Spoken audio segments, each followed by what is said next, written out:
नमस्कार दोस्तों, reality classes में आपका स्वागत है। इस वीडियो में हम लोग अपना 20वां टॉपिक जो है वृक्षारोपण कार्य योजना एक्शन प्लान फॉर प्लांटेशन, इसका पहला पार्ट देखेंगे। इस पार्ट के कंप्लीट होने के बाद आपके 6 टॉपिक बचेंगे और आगे आने वाले 10-15 दिनों में वो भी मैं कंप्लीट कर दूंगा। आप जितने भी टॉपिक कराए गए हैं उनके नोट्स बनाइए और रिवीजन करते रहिए, और बीच बीच में मैं प्रैक्टिस सेट भी देता रहता हूँ, जिससे आपकी तैयारी चलती रहे। आप अपने एग्ज़ाम के आने का यदि वेट करेंगे कि एग्ज़ाम आ जाएगी तब तैयारी करेंगे तो आपके पास टाइम कम बचेगा, कंपटीशन काफ़ी ज़्यादा है। चलिए लेक्चर स्टार्ट करते हैं। तो वृक्षारोपण कार्य योजना, इसमें जो वृक्ष लगाए जाते हैं अब वो अलग अलग स्केल पे अलग अलग लोग लगाते हैं, तो उसके लिए जो प्लानिंग की ज़रूरत पड़ती है उसके बारे में हम लोग देखेंगे। सीधी सी बात यदि आसान भाषा में करें तो पेड़ कैसे लगाना है, उसके लिए क्या प्रिपरेशन करनी होती है, क्या क्या मतलब खेत की प्रिपरेशन, मिट्टी की प्रिपरेशन, दशाएं कंडीशन कैसी होनी चाहिए एटमॉस्फेयर की, कौन से पेड़ लगाना है, ये सब हम लोग देखेंगे। इसमें पहली लाइन लिखी हुई है, वृक्षारोपण कई पहलुओं पर निर्भर करता है। वृक्षारोपण के लिए एक पूर्व निर्धारित योजना का अनुसरण आवश्यक है। इस टॉपिक में हम इन्हीं पहलुओं और आवश्यक बिंदुओं पर विचार करेंगे। जो मैंने अभी बताया वही ये लिखा हुआ है। तो सबसे पहला पॉइंट इसमें लिखा है क्षेत्र का चयन, मतलब कौन सी जगह में पेड़ लगाना है उसका चयन हमको सबसे पहले करना होगा। उस पेड़ मतलब उस क्षेत्र के हिसाब से फिर हम लोग पेड़ सिलेक्ट करेंगे और अपना पर्पस क्या होगा वो देखेंगे। तो जिस क्षेत्र में वृक्षारोपण करना है उसका चयन किस हिसाब से करेंगे ये हम लोग इस हेडिंग में देखेंगे। लिखा है, वृक्षारोपण किस क्षेत्र में किया जाए यह एक अहम सवाल है। कोई अपनी गैर योग्य भूमि पर वृक्ष लगाना चाहता है, गैर कृषि योग्य भूमि, कोई अपने खेतों की मेड़ पर, कोई अपनी बाड़ी में वृक्ष लगाना चाहता है। तो ये तीन यहाँ पे टाइप दिखे हैं कि कोई खेती की ज़मीन है उसमें लगाना चाहता है, कोई एक खेती की नहीं गैर कृषि योग्य लिखा है, क्योंकि लोग जो प्लांटेशन होता है ना वो खेती की ज़मीन पे कर देंगे तो फिर जो कृषि है ना वो कहाँ पे करेंगे। और तो गैर खेती की भूमि हो गई खेतों की मेड़ों पे, जो लोग गांव से बिलोंग करते होंगे तो खेतों में मेड़ी बनाई जाती हैं, जिससे पानी है ना लगाने में आसानी होती है और एक फसल से दूसरी फसल का मतलब अलग रहता है मेड़ों से। कोई अपनी बाड़ी में भी वृक्ष लगाना चाहता है। अब बाड़ी में हो सकता है कि छोटा एरिया खेती की ज़मीन से अलग पड़ा रहता है, उसको बाड़ी बोलते हैं, वहाँ पे दूसरे भी काम करते हैं, तो वहाँ पे भी कुछ पेड़ लगाते हैं। इसमें पहला पॉइंट लिखा है, इस प्रकार भिन्न भिन्न उद्देश्यों से किए जाने वाले वृक्षारोपणों के क्षेत्र भिन्न भिन्न होते रहते हैं और इन पर वृक्षारोपण करने की तकनीक भी भिन्न भिन्न होती है। मतलब आप किस तरह की ज़मीन में वृक्षारोपण कर रहे हैं उसके लिए अलग अलग टेक्निक यूज करनी होती है, क्योंकि ज़मीन की क्वालिटी भी अलग अलग रहती है और वहाँ की कंडीशंस भी अलग अलग होती हैं। अगला पॉइंट लिखा है, अतः सबसे पहले हमें निश्चित करना आवश्यक है कि हम इमारती लकड़ी या जलाऊ लकड़ी प्राप्त करना चाहते हैं। अब आप किस तरह की ज़मीन में वृक्षारोपण करना है तो आप वृक्ष कौन से लगाना चाहते हैं ये भी इम्पोर्टेंट पॉइंट है। तो आप इमारती लकड़ी मतलब आप जो घर के सामान प्रयुक्त होते हैं उनको बनाने के लिए आप लकड़ी यूज करना मतलब उस तरह के पेड़ लगाना चाहते हैं जिससे हमें ये लकड़ी मिलती है। या जलाऊ लकड़ी जो होती है ना वो इमारती लकड़ी से उसकी क्वालिटी काफ़ी ख़राब होती है, मतलब जलाने के लिए तो आप ऐसी लकड़ी चाहिए जिसका जो हीट कंटेंट है वो ज़्यादा हो। क्या हमारा उद्देश्य मवेशियों के लिए चारा प्राप्त करना है?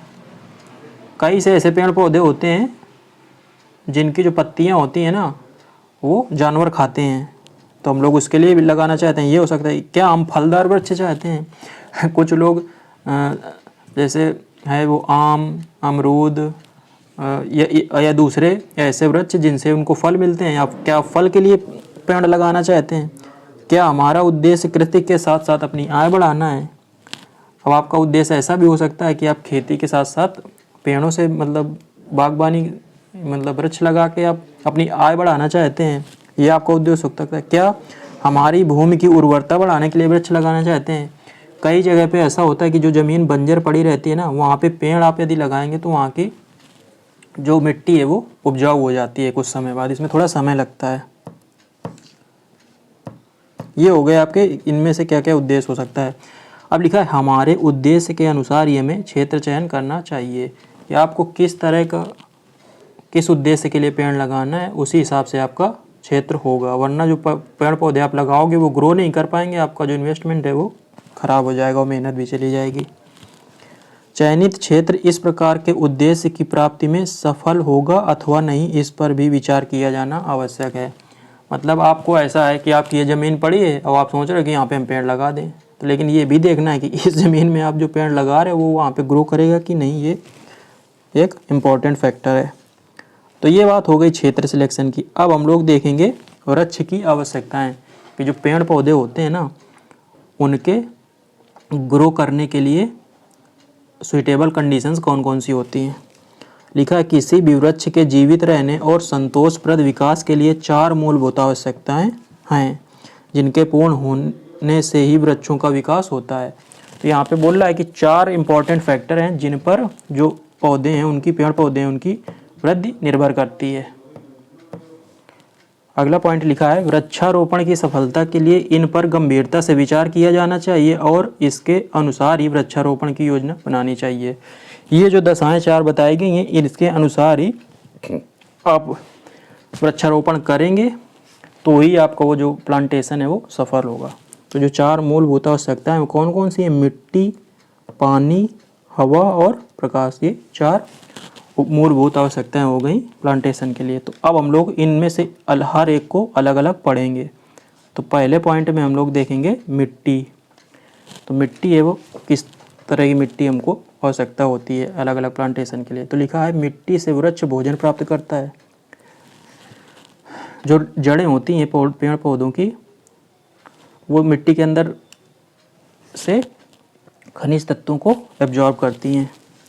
सामान्यतया सभी प्रकार के वृक्ष गहरी, उपजाऊ और सामान्य जल निकासी वाली मिट्टी पर आसानी से उगाए जा सकते हैं। इस सेंटेंस का मतलब ये है कि जो वृक्ष हैं वो गहरी, उपजाऊ और जहाँ पे जल भराव ना हो ऐसी मिट्टी होगी, वहाँ पे आसानी से उग सकते हैं। इस प्रकार की मिट्टी कृषकों या ग्रामीणों के पास उपलब्ध नहीं हो पाती, क्योंकि इस भूमि पर वो खेत बनाकर कृषि प्रधान उपज लेना ही पसंद करते हैं। तो इस तरह की मिट्टी पे जो किसान हैं वो तो खेती कर रहे हैं। अब ये यदि वहाँ पे पेड़ पौधे लगा देंगे तो खेती कहाँ पे करेंगे? तो कुछ लोग ऐसा हो सकता है कि ऐसे प्लांटेशन करना चाहें जिससे वो उपज लें, मतलब खेती से वो शिफ्ट होना चाहते हों कि हम लोग इस तरह के पेड़ लगा के हमको आमदनी करनी है। तो वो लोग तो ऐसा कर सकते हैं कि आप खेती की ज़मीन पर पेड़ लगा सकते हैं। तो यहाँ पे सभी तरह की आपको जो कंडीशंस है उनको ध्यान में रखना है। लेकिन अपने यहाँ जो किसान है ना, उनके पास ज़मीन बहुत कम है, तो वो इसलिए उस पर बहुत सारे फैक्टर निर्भर करते हैं कि जो किसान हैं प्लांटेशन नहीं कर सकते क्योंकि ज़मीन कम है। दूसरा वो मशीनरी है ना, वो नहीं यूज कर सकते हैं क्योंकि उसके लिए इन्वेस्टमेंट की ज़रूरत होती है। अगला पॉइंट लिखा है सामान्यतया कृषक इस प्रकार की भूमि के अलावा उनके पास जो परती या अनुपजाऊ भूमि है उसी का उपयोग वृक्षारोपण कार्य हेतु करना चाहते हैं।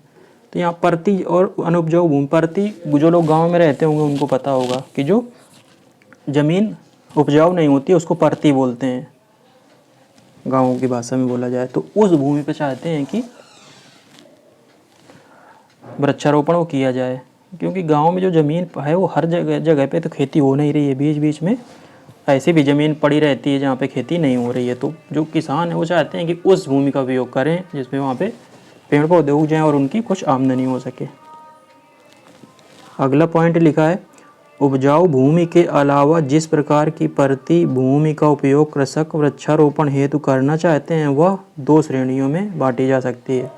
अब उपजाऊ भूमि के अलावा यदि जहाँ पे वृक्षारोपण किसान कर रहे हैं तो वो भूमि जो है वो 2 टाइप की यहाँ पे डिवाइड की गई है। पहला है अत्यधिक क्षारीय नमक युक्त या अम्लीय ऊसर भूमि। तो ये बंजर भूमि की बात हो रही है जो एसिडिक नेचर की है, हाईली या बेसिक नेचर की है, जिसका पीएच 7 से या काफ़ी कम है या 7 से ज़्यादा है। तो मिट्टी का भी पीएच की कैलकुलेशन किया जाता है। सॉइल हेल्थ कार्ड अब तो बनने लगा है। तो यदि मिट्टी का जो पीएच है वो 7 से काफ़ी कम है तो वो अम्लीय मिट्टी हो गई, और 7 से यदि काफ़ी ज़्यादा है तो वो क्षारीय मिट्टी हो गई। तो इस तरह की मिट्टी। दूसरा है उथली, कंकरीली और पथरीली भूमि। वो भूमि जो जिसका लेवल थोड़ा ऊपर है, वो थोड़ा कंकड़ पत्थर वहाँ पे हैं। ये हो गए 2 टाइप के खेती जिस पे ज़्यादातर लोग प्लांटेशन करना चाहते हैं। यहाँ पे आप गवर्नमेंट की जो स्कीम आ रही है, अब गवर्नमेंट कहीं पे लगा रही है, उसको भी आप शामिल कर सकते हैं कि अब गवर्नमेंट किस भूमि पे लगा रही, मतलब ये प्लांटेशन सबके लिए कॉमन है। जिसके पास जिस तरह की मिट्टी होगी, जिसका जो कुछ पर्पज होगा, उस तरह से वो प्लांटेशन करेगा और उसके सफल होने के चांस उसी तरह से कम ज़्यादा होंगे।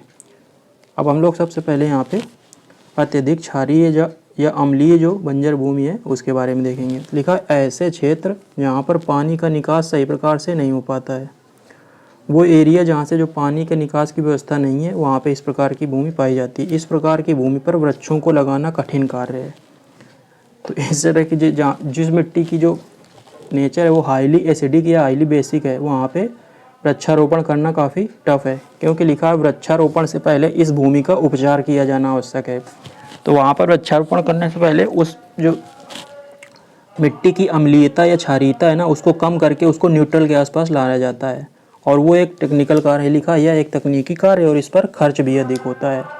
तो ज़्यादा खर्च तो किसान कर नहीं सकते हैं। तो हम लोग यहाँ पे ये देख लेते हैं कि किस तरह से उपचार मिट्टी का किया जा सकता है। तो इस प्रकार की मिट्टी के उपचार में पानी की निकासी की व्यवस्था करनी पड़ती है। अब वहाँ पे पानी रुक रहा है तो पहले तो पानी को हटाओ वहाँ से। तो दूसरा लिखा है तथा मिट्टी में जिप्सम मिलाना पड़ता है।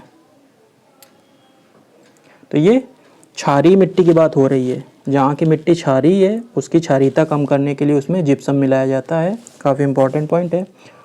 अगला पॉइंट लिखा है इससे प्रजातियों का चयन भी सीमित होता है, क्योंकि बहुत कम प्रजातियों के वृक्ष ही इस पर जीवित रह सकते हैं।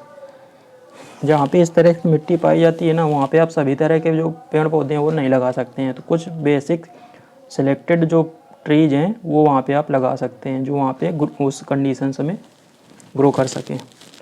अगला पॉइंट लिखा है अधिक अम्लीय भूमि भी इसी श्रेणी में आती है और इसका उपचार जिप्सम की बजाय चूने से किया जाता है। तो दोनों पॉइंट आपको याद रखने हैं कि जो क्षारीय मिट्टी है उसकी क्षारीयता कम करने के लिए जिप्सम का प्रयोग किया जाता है, और जो अम्लीय मिट्टी है उसकी अम्लीयता कम करने के लिए चूने का प्रयोग किया जाता है। मोस्ट इम्पॉर्टेंट पॉइंट है आप ये, इसीलिए मैंने इनको रेड से लिखा है। चलते हैं अगले पॉइंट पे। क्या लिखा है उथली कंकरीली भूमि। तो पहला हो गया अत्यधिक क्षारीय या अत्यधिक अम्लीय भूमि। अब हम लोग दूसरा है उथली कंकरीली पथरीली भूमि। लिखा इस प्रकार की भूमि पर वृक्षारोपण किया जाना संभव है। जो इस तरह की जो भूमि है वहाँ पे वृक्षारोपण आप कर सकते हैं। लिखा है उपजाऊ जमीन के बीच बीच में इस प्रकार की भूमि के टुकड़े मिलते हैं जिन पर वृक्षारोपण किया जाना उपयोगी हो सकता है। इस तरह की भूमि पर वृक्षारोपण कर सकते हैं। अगला पॉइंट लिखा है इसमें मेड़ और बाड़ी। तो मेड़ तो वही हो गई कि जो खेत होते हैं ना उस पर बॉर्डर जो बना होता है उसको मेड़ बोलते हैं, और बाड़ी हो गई इसके अलावा जो ज़मीन कहीं पे बनी होती है, जहाँ खेत खलिहान जिनको बोलते हैं, या जहाँ पे जानवर बनते हैं तो उसके आसपास की ज़मीन जो है। तो लिखा है खेतों की मेड़ वृक्षारोपण के लिए अत्यंत उपयोगी होती है और इस पर वृक्षारोपण किया जा सकता है। इससे न केवल किसानों के उद्देश्य जैसे इमारती या जलाऊ लकड़ी, चारे की प्राप्ति, अतिरिक्त आय की प्राप्त किए जा सकते हैं, बल्कि पर्यावरण और भूमि की उत्पादकता में वृद्धि की जा सकती है। यदि किसान मेड़ पर पेड़ लगाते हैं तो इससे जो पेड़ पौधे लगेंगे उससे उनको एक अतिरिक्त आय का साधन मिल सकता है किसानों को। इसमें एक अगला पॉइंट लिखा है इसके अलावा कृषक अपनी बाड़ी में तथा अपने निवास स्थान पर भी वृक्षारोपण कर सकते हैं। बाड़ी और निवास स्थान जहाँ पे रहते हैं घर में, वहाँ पे भी प्लांटेशन कर सकते हैं। सेम कंडीशंस आपको ध्यान रखनी है सभी में, बस मिट्टी चेंज होती रहेगी, कुछ कंडीशन पेड़ पौधे की कैटेगरी भी उसी तरह से चेंज होती रहेगी। अगला पॉइंट लिखा है, इस प्रकार के क्षेत्र के चयन के पश्चात इसमें किस उद्देश्य से किन प्रजातियों का रोपण किया जाना है तथा इनकी कितनी आवश्यकता होती है, इस पर जानकारी एकत्र कर योजनाबद्ध तरीके से कार्य किया जा सकता है। तो सबसे पहले क्षेत्र चयन किया, फिर किस उद्देश्य से वृक्षारोपण किया जाना है, तो उनकी प्रजाति, कौन सा प्लांट है, उसकी कौन सी स्पीसीज है। तो है नहीं कि आपको आम लगाना है तो कोई भी आपका पेड़ ले आए कहीं से वो लगा दिया, आपको तो सिलेक्ट करना है ना आम की कौन सी किस्म है वो लगानी है, कितनी संख्या लगानी है। अब ये संख्या बहुत ज़रूरी है क्योंकि पेड़ों को ग्रो करने के लिए एक स्पेस चाहिए। आप ज़्यादा पास है, ज़्यादा पास पेड़ लगा देंगे तो ग्रो नहीं कर पाएंगे, ज़्यादा दूर लगाएंगे तो ज़मीन का बेकार में नुकसान होगा। दूसरा जो इम्पोर्टेंट फैक्टर है वो है पानी। बिना जल के वृक्षों का विकास हो पाना संभव नहीं है, ये तो सीधी सी बात है, पानी तो चाहिए। अधिक आयु के वृक्ष गहरी जड़ों की सहायता से मिट्टी जमीन से आवश्यक पानी एवं अन्य तत्व प्राप्त करने में सक्षम होते हैं। जो पेड़ बड़े होते हैं वो तो ज़मीन से पानी एब्जॉर्ब कर लेते हैं और दूसरे जो मिनरल्स हैं, लेकिन लिखा परंतु पौधों को अपनी प्रारंभिक अवस्था में जल की अधिक आवश्यकता होती है। इसलिए अब जब प्लांटेशन करेंगे तो उनके डेवलपमेंटल जो स्टेज होती है ना उसमें पानी की ज़्यादा आवश्यकता होती है, क्योंकि वो ज़मीन से पानी नहीं सोख पाते हैं, उनकी जड़ें ज़्यादा नीचे तक नहीं जाती हैं और उनका विकास इनकी सिंचाई पर निर्भर करता है। आप यदि टाइम पे इरिगेशन करेंगे तो जो पेड़ पौधे लगाए हैं उनका डेवलपमेंट सही से होगा। अगला पॉइंट लिखा है, अतः यदि रोपण मतलब लगाना, पौधे लगाने को रोपण बोलते हैं, रोपण के लिए चयनित क्षेत्र के पास सिंचाई सुविधा हो तो उत्तम होगा। सिंचाई कुएं के पानी, नहर, नलकूप आदि से की जा सकती है। तो जहाँ पे आप वृक्षारोपण कर रहे हैं वहाँ पे सिंचाई का साधन तो उपलब्ध ही होना चाहिए, और उनमें सिंचाई के साधन ये कोई हो सकता है, कुआं हो सकता है, नहर हो सकती है, नदी हो सकती है या नलकूप हो सकते हैं। अगला पॉइंट है, गर्मी के दिनों में विशेषकर सिंचाई की आवश्यकता होती है। गर्मी के दिनों में जो इवापोरेशन होता है पानी का वो ज़्यादा होता है, तो उस टाइम पे सिंचाई की ज़्यादा आवश्यकता होती है। चूँकि कृषक एवं ग्रामीण अपने रोपित वृक्षों से शीघ्र उत्पादन पाने की आशा रखते हैं, अतः यह सिंचाई के बिना संभव नहीं हो पाएगा और इसका ध्यान रखा जाना चाहिए। अब आप सही टाइम पे सिंचाई नहीं करेंगे तो पेड़ वो ग्रो नहीं करेंगे, तो पेड़ को ग्रो करने में टाइम लगेगा, तो आपका सही टाइम पे उससे जो आय है वो नहीं हो पाएगी। अब हम लोग हवा और पानी देखेंगे। अगली जो दो ज़रूरतें हैं वो है हवा और प्रकाश, एयर एंड लाइट। हवा और प्रकाश भी वृक्षों के लिए उतने ही आवश्यक हैं जितना पानी। कई बार कुछ पेड़ पौधे होते हैं जो उनको ग्रो करने के लिए धूप की ज़रूरत होती है, कुछ ऐसे होते हैं जो धूप में नहीं बल्कि छाया में ही ग्रो करते हैं। अगला पॉइंट इसमें लिखा है, कुछ वृक्ष केवल खुले आकाश के नीचे अर्थात बिना छाया वाले क्षेत्रों में विकसित करते हैं, उन्हें सूर्य के प्रकाश की आवश्यकता होती है, ये बात मैंने बताया। लिखा है कुछ वृक्ष छाया में ही विकसित हो सकते हैं अर्थात ज़्यादा सूर्य के प्रकाश के संपर्क में आने पर वो सूख जाते हैं। अभी कई सारे ऐसे ऑर्नामेंटल ट्रीज हैं जो ज़्यादा धूप यदि उन पे आएगी तो वो सूख जाते हैं। तो ये हो गई कि पेड़ जो आप सिलेक्ट कर रहे हैं ना उसी हिसाब से जगह होनी चाहिए कि धूप ज़्यादा चाहने वालों को धूप चाहिए और कुछ होते हैं जो छाया तो उनको छाया चाहिए। इसी प्रकार वृक्षों के प्रारंभिक चरण में उनके आसपास का वातावरण हवादार होना चाहिए। इनिशियल स्टेज में जो पेड़ है ना उनके आसपास एयर का फ्लो सही होना चाहिए। अब इसमें अगले पॉइंट में लिखा है, हवादार से तात्पर्य यह है कि छोटे पौधे कटी, खरपतवार इत्यादि से दब न जाएं। जो पेड़ पौधे हैं ना उसके आसपास की जगह साफ़ होनी चाहिए कि वो दूसरे पेड़ पौधों के मतलब दूसरे जो पेड़ पौधे हैं वो उनको अवरुद्ध न कर दें और उन्हें हवा और प्रकाश की जितनी आवश्यकता हो प्राप्त न हो और उनका विकास अवरुद्ध हो जाए। ये मैं उसको बता चुका हूँ ये बात को। अगला पॉइंट है, सामान्यतया कृषकों और ग्रामीणों के द्वारा चयनित क्षेत्रों में हवा और प्रकाश पर्याप्त मात्रा में उपलब्ध है। तो जो हवा और प्रकाश की बात है ये शहरी क्षेत्रों के लिए ज़्यादा लागू होता है, क्योंकि ग्रामीण क्षेत्र तो ओपन एरिया होता है और धूप और जो हवा है उसकी उपलब्धता रहती है। अगला पॉइंट है, क्षेत्र चयन करते समय इस बात का ध्यान रखना उचित होगा कि पौधों को उचित मात्रा में हवा प्रकाश प्राप्त हो। तो आप एरिया वो सिलेक्ट कीजिए जहाँ पे हवा और प्रकाश है वो सही मात्रा में मिले। अब हम लोग देखेंगे क्षेत्र की तैयारी। तो क्षेत्र आपने सिलेक्ट कर दिया कि कहाँ पे वृक्षारोपण करना है, तो प्रिपरेशन आपको करनी है भूमि की। तो लिखा वृक्षारोपण किस स्थान पर किया जाना है, यह निश्चित करने के पश्चात वृक्षारोपण की तैयारी का कार्य किया जाता है। सामान्यतया क्षेत्र तैयारी का कार्य रोपण के काफ़ी पहले किया जाता है। इस लाइन का मतलब ये है कि जो फील्ड प्रिपरेशन है वो वृक्षारोपण के काफ़ी पहले किया जाता है। मतलब ये नहीं कि आपको जब पेड़ लगाना है तभी आप उसी टाइम पे जो क्षेत्र है वो खेत है वो तैयार कर रहे हैं। तो अगला पॉइंट इसमें लिखा है, क्षेत्र तैयारी के पहले हमें सुनिश्चित कर लेना चाहिए कि पौधे कितनी दूरी पर रोपित किए जाएंगे। जो पौधे लगाए जाते हैं उनके बीच की एक प्रॉपर डिस्टेंस मेंटेन करनी होती है, अदरवाइज़ उनकी ग्रोथ जो है वो सही से नहीं हो पाएगी। ये शुरुआत में बता चुका हूँ। अगला पॉइंट लिखा है, पौधों के बीच की दूरी प्रजाति की किस्म पर निर्भर करती है। अब आप किस वैरायटी का किस किस्म का पौधा लगा रहे हैं उस पे उनके बीच की दूरी डिपेंड करती है। कुछ पौधे हैं वो ज़्यादा जगह घेरते हैं तो इस तरह से पेड़ लगाने में आपको पेड़ों के बीच की दूरी वो ज़्यादा रखनी होती है। और कुछ पौधे होते हैं जो ऊंचाई की तरफ ज़्यादा ग्रो करते हैं और चारों तरफ का एरिया कम कवर करते हैं, तो आप पेड़ों के बीच की दूरी कम कर सकते हैं।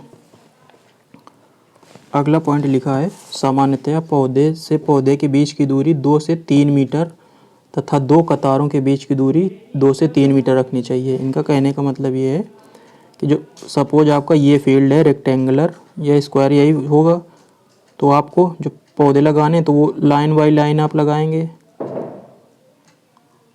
तो आपकी ये लाइन हो गई एक, तो इस लाइन में आपने पौधे लगाए तो इन दोनों पौधों के जो बीच की दूरी है 2 पौधों की ये 2 से 3 मीटर। तो एक कतार ये होगी, दूसरी लाइन इसके बगल में आप लगाएंगे। तो एक कतार और दूसरी कतार के जो बीच की दूरी है वो भी लगभग 2 से 3 मीटर रखी जाती है। नॉर्मल केस की बात हो रही है। इस प्रकार 1 हेक्टेयर में 1666 पौधे लगाए जा सकते हैं। 1 हेक्टेयर ये 10,000 वर्ग मीटर के बराबर होता है। तो ये बताया गया है कि इस प्रकार यदि आप पैटर्न को फॉलो करोगे तो 1 हेक्टेयर में लगभग 1600-1700 के आसपास पौधे लगाए जा सकते हैं। अगला पॉइंट है, चूँकि हम अनउपजाऊ ज़मीन पर वृक्षारोपण करना चाहते हैं अतः इससे कम दूरी पर पौधे लगाने से ज़मीन से उन्हें आवश्यक तत्व कम प्राप्त होंगे,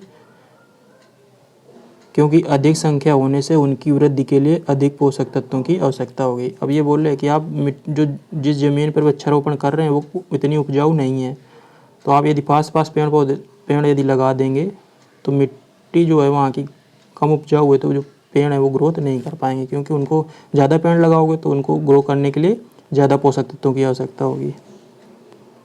अगला पॉइंट है, वृक्षारोपण के लिए चयनित क्षेत्र में पहले कतारें चूने अथवा राख से खींच लेनी चाहिए। तो आप वृक्षारोपण करने के लिए जब क्षेत्र चयन कर रहे हैं तो उसमें आपको जो लाइनें बना रहे हैं, जो कतारें बना रहे हैं, उनको चूने अथवा राख से खींच लेना चाहिए। उस पर हर 2 मीटर पर निशान लगा देना चाहिए। और अब आप लाइन यदि खींच लिया तो उसमें हर 2 मीटर में आप निशान बनाइए कि यहाँ पे हमको इस जगह गड्ढा करना है, जहाँ पर गड्ढा खोदकर वृक्ष लगाना है। तो आपका मार्क हो जाएगा कि इस एरिया जो जिस जगह पे आप पेड़ लगा रहे हैं तो आपको इस जगह पे पेड़ लगाने के लिए गड्ढा करना है। अब अगला पॉइंट लिखा है, गड्ढे का आकार 2 प्रकार का हो सकता है। तो गड्ढा आप खोद रहे हैं उसका आकार का साइज यहाँ पे दिया गया है। ये एक एक्चुअल फॉलो किए जाने वाली प्रोसेस है। ज़्यादातर लोग क्या करते हैं कि जब प्लांटेशन करते हैं तो तभी गड्ढा खोदा तुरंत पेड़ लगा दिया, तो इससे जो सक्सेस रेट है वो कम रहता है। तो जो आप पहले क्षेत्र सिलेक्ट करने के बाद आप गड्ढा पहले से प्रिपेयर कर रहे हैं ये। तो गड्ढा जो है वो 30 सेंटीमीटर लंबा, 30 सेंटीमीटर चौड़ा, 30 सेंटीमीटर गहरा। पहली नाप ये है कि गड्ढे का आकार आप 30 बाई 30 बाई 30 रख सकते हैं। दूसरा ये 45 बाई 45 बाई 45, यूनिट ये सेंटीमीटर में है। तो गड्ढे का बोल रहे हैं कि 2 तरह के गड्ढे नॉर्मली किए जाते हैं। पहला 30 बाई 30 का है, लंबाई चौड़ाई ऊंचाई तीनों 30। तो दूसरा है 45 और सेंटीमीटर हो रही बात यहाँ पे। अगला पॉइंट है, इसका आकार ज़मीन की उर्वरता पर निर्भर करता है। परती और अनुपजाऊ क्षेत्र में ये 45 सेंटीमीटर का गड्ढा खोदना अधिक उपयुक्त है। तो जो गड्ढा खोदा जा रहा है उसका जो आकार है वो ज़मीन की जो उपजाऊपन है उस पर डिपेंड कर रहा है। यदि ज़मीन अच्छी है तो आप 30 सेंटीमीटर वाले गड्ढा खोद सकते हैं, और यदि ज़मीन उपजाऊ नहीं है तो आप 45 सेंटीमीटर वाले गड्ढे ज़्यादा सही रहेंगे। अगला पॉइंट है, उपरोक्त आकार का गड्ढा खोदकर उसकी मिट्टी गड्ढे के पास एक ही दिशा में ढेर बनाकर रखनी चाहिए। खुदी हुई मिट्टी से बड़े आकार के कंकड़ पत्थर अलग कर देना चाहिए। तो आप गड्ढा खोदे तो वहाँ से जो मिट्टी निकली उसको सभी गड्ढों में एक ही साइड पे आपको रखना है, और उस जो मिट्टी वो निकली है वो उससे जो बड़े साइज के पत्थर हैं उनको आपको निकाल देना है। ये मिट्टी बाद में जब आप पेड़ लगाएंगे तो उस समय यूज होगी। अगला पॉइंट लिखा है, इस प्रकार क्षेत्र तैयारी का कार्य पूरा हो जाता है। तो आपका गड्ढे आपने खोल लिए तो आपका जो खेत है ना वो खेत तैयार हो गया। अब लिखा है, अप्रैल से जून तक वर्षा प्रारंभ होता कि इसे धूप में खुला छोड़ देने से खरपतवार अन्य कीट प्रकोप से रोकथाम में सहायता मिलती है तथा गड्ढे की मिट्टी का उपचार भी हो जाता है। तो इस प्रकार आप गड्ढे जो खोद दे रहे हैं ना, तो गड्ढे खोद के छोड़ने से जो गड्ढे के अंदर का जो एरिया है ना वहाँ पे जो खरपतवार व जो कीड़े मकोड़े हैं वो सब नष्ट हो जाते हैं, जिससे आप जब पेड़ लगाएंगे तो उनको नुकसान नहीं होगा। अगला हेडिंग है खाद गड्ढा। अब यहाँ पे जो ये मेन हम लोग जब शुरू से जो पढ़ रहे हैं वो ये है कि हम लोग जहाँ पे वृक्षारोपण कर रहे हैं वहाँ की ज़मीन कम उपजाऊ है, तो उसके लिए आपको खाद भी तैयार करनी होगी। तो जब प्लांटेशन होगा उससे पहले जो खाद यूज होगी उस खाद को हम लोग किस तरह से प्रिपेयर करेंगे वो हम लोग यहाँ पे देखेंगे। तो खाद बनाने के लिए भी आपको बड़े साइज़ के गड्ढे करने होंगे, उनका जो डिटेल है वो अभी हम लोग नीचे देखेंगे। तो लिखा है, जब रोपण की तैयारी का कार्य चल रहा हो उसके पूर्व से ही रोपणी तथा रोपण के लिए खाद की तैयारी पूरी कर लेनी चाहिए। तो जब ये खाद बनाना है ना ये भी आपको पहले से ही करना है। तो रोपणी क्या होती है? रोपणी होती है नर्सरी को हिंदी में बोलते हैं रोपणी। तो यहाँ पे जो एक्शन प्लान प्लांटेशन का देख रहे हैं तो इसमें खाद भी खुद तैयार कर रहे हैं, और जो नर्सरी है जो पेड़ लगाए जाने हैं उसको भी खुद तैयार किया जा रहा है। अब ये नर्सरी आप दूसरी जगह से भी ले सकते हैं, जो खाद है ये भी आप दूसरी जगह से ले सकते हैं, लेकिन यहाँ पे डिटेल्ड स्टडी की गई है। अगला पॉइंट लिखा है, अच्छी उपजाऊ और उत्पादक गोबर खाद का प्रयोग अत्यंत आवश्यक है। तो यहाँ पे गोबर खाद का प्रयोग जो है सही होगा। लिखा, गोबर खाद का अर्थ यह नहीं है कि सूखा हुआ और कूटा हुआ गोबर। जनरली गांव में क्या होता है कि लोग जो गोबर होता है ना उसको कहीं पे डाल देते हैं ऐसे खुले क्षेत्र में, वो पड़ा रहता है, ढेर बन जाता है, उसको जाके सीधा खेतों में डाल देते हैं और जुताई कर देते हैं और फसल बो देते हैं।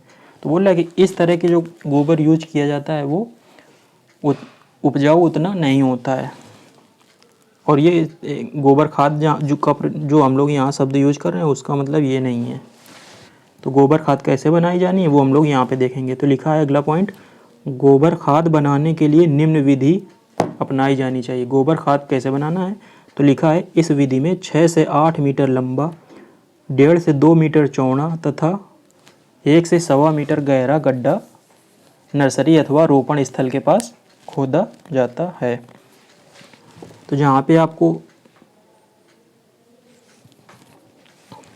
पेड़ पौधे लगाने हैं या नर्सरी बनानी है तो नर्सरी के लिए भी खाद की ज़रूरत होती है। जब वृक्षारोपण आप करेंगे वहाँ पे भी खाद की ज़रूरत होगी। तो उसके पास भी आपको इस साइज़ का गड्ढा खोदना है। लंबाई रखनी है उसकी 6 से 8 मीटर, चौड़ाई है 1.5 से 2 मीटर और जो गहराई है वो है 1 से 1.25 मीटर।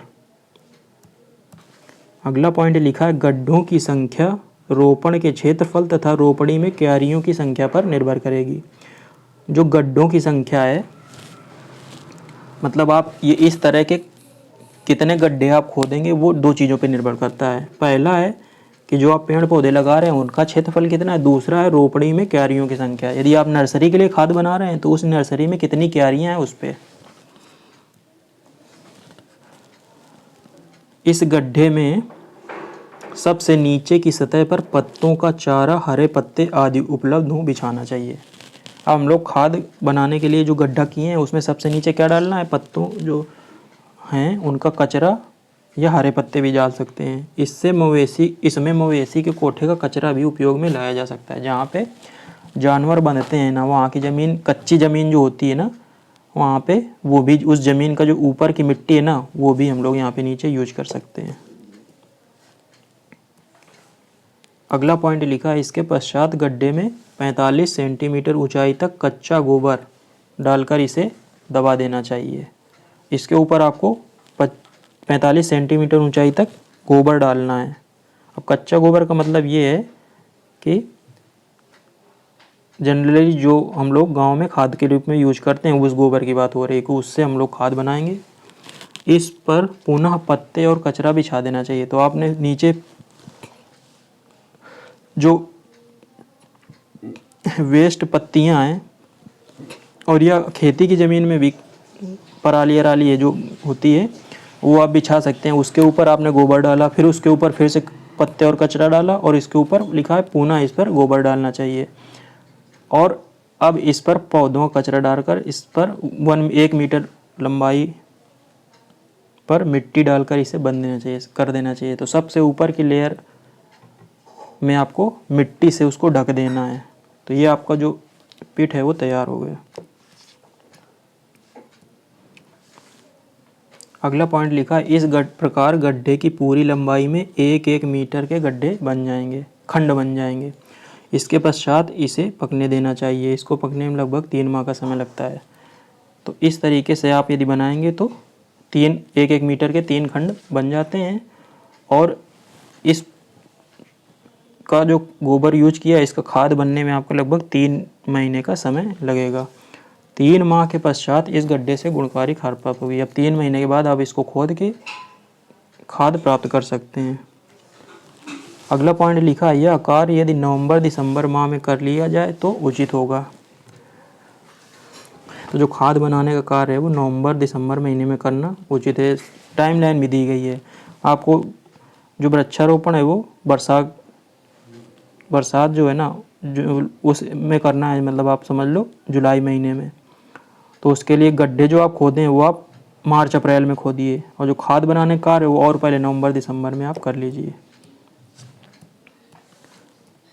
अगला पॉइंट लिखा है वर्तमान में जो सूखी गोबर खाद बिना पकी हुई उपयोग में लाई जाती है वह न तो अधिक उर्वरा शक्ति संपन्न होती है बल्कि उसके कारण पौधों में दीमक और अन्य कीटों का प्रकोप होने की पूरी संभावना रहती है। बहुत ही इम्पोर्टेंट पॉइंट है। अभी जो गांव में गोबर की खाद यूज की जाती है वो ऐसे ही गोबर मैंने बताया कि खोले में डाल दिया जाता है, वो पड़ा रहता है। जब उसका ढेर बन जाता है तो फसल बोने के टाइम क्या करते हैं, पहले इसको ऊपर बिछा देते हैं पूरे, इसको ले जाके खेतों में ऊपर ऐसे फैला दिया, फिर जुताई कर दी और बस बो दिया। तो बोल रहा है कि इसकी उर्वरक शक्ति कम होती है और इससे जो फसल है उस पर दीमक और अन्य कीटों का प्रकोप होने की पूरी संभावना रहती है। अगला पॉइंट है यदि कृषक इस प्रकार की पकी हुई गोबर खाद का उपयोग न केवल वृक्षारोपण बल्कि अपनी कृषि उपज के लिए भी करते हैं तो कृषि उत्पादन में काफ़ी वृद्धि होगी। तो जो ये खाद बनाई गई है इसका प्रयोग आप केवल वृक्षारोपण में नहीं, आप जो कृषक हैं, किसान भाई हैं, वो खेती में भी यदि इसका प्रयोग करें तो जो उनका प्रोडक्शन है वो अपने आप बढ़ जाएगा।